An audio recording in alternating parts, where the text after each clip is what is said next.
Hero mom saves her young kids from a tornado in the most baffling way.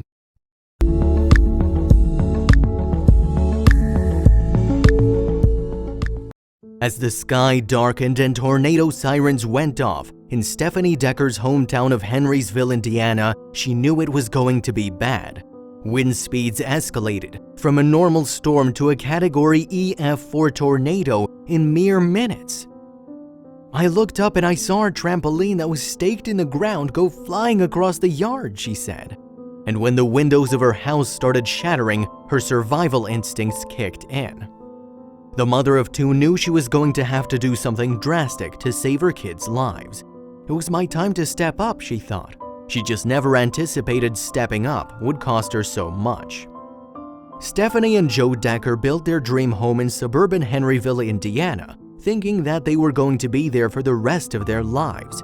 However, their dream was cut short in March of 2012 when an unusually strong storm system moved into the area. When Stephanie got news of the incoming tornado, she immediately texted her husband Joe, a teacher at the nearby high school. With the school on lockdown, Stephanie knew it was up to her to protect her two kids. Hunkered down at the school, Joe was terrified. She sent me a text saying the whole house was shaking, and I texted her back and asked her if everything was okay, Joe told The Guardian. I asked her about 6 or 7 times and got no response. Meanwhile, Stephanie could see the tornado barreling towards the house, so they ran to take shelter in the basement. That's when she had the idea to wrap her two kids, 8-year-old Dominic and 5-year-old Reese, in a comforter and keep them bundled together. With the tornado directly on top of them, it began to mercilessly rip apart their home with 175-mile-per-hour winds. "I watched the foundation separate from the house and lift up," she said. She laid on top of them, shielding them from falling debris with her body. She looked up and saw that a 20-foot-long steel I-beam had been ripped loose from the basement ceiling and was falling directly toward them. "I could see it in slow motion," she said. "I chose to let the beam fall instead of letting go of my kids." The beam came down hard on Stephanie and she knew she was hurt, but she stayed put, determined to stay on top of her kids in the blanket and shielding them from the cascade of collapsing debris. "Everything started hitting my back. Pillars, beams, furniture, everything was just slamming into my back," Decker told Fox News. "My children were screaming, 'Mommy, I can't live without you, I don't want to die.' And I said, 'We're going to make it.'" To make matters even direr, after the initial tornado passed, a second tornado followed the first immediately after.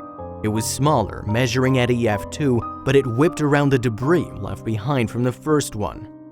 With a steel beam pinning Stephanie down by the legs, she twisted and contorted her body to protect her kids.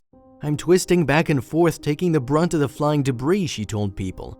"I twisted my body and it broke 8 ribs and punctured my lung." After the second tornado had passed, she made sure her kids were okay. Miraculously, they were unscathed. She, on the other hand, knew she was going to need medical attention. "I knew my leg was barely attached or it was severed.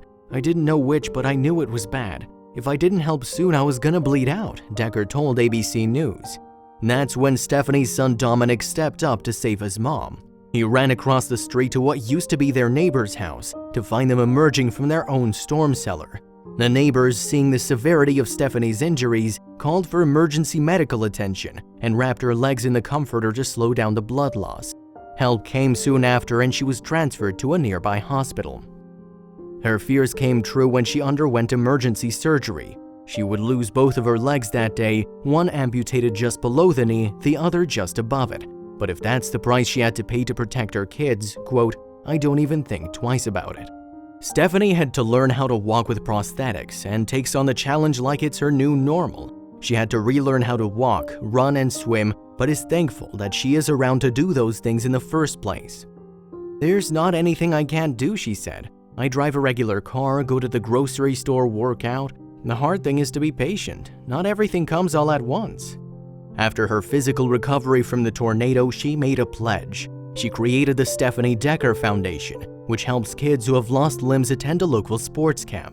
She also travels across the country as a motivational speaker. Stephanie says to this day her kids are still a little freaked out by tornadoes, and understandably so. "I tell them, I'll tell you if a tornado's coming. We don't want them obsessing over it. Even though the Deckers moved into a new home after the tornado, the foundation at their old home still shows the kids' handprints in the cement, like a symbol of the family's resilience, and insists she's not a hero. "I'm setting an example for my kids," she said.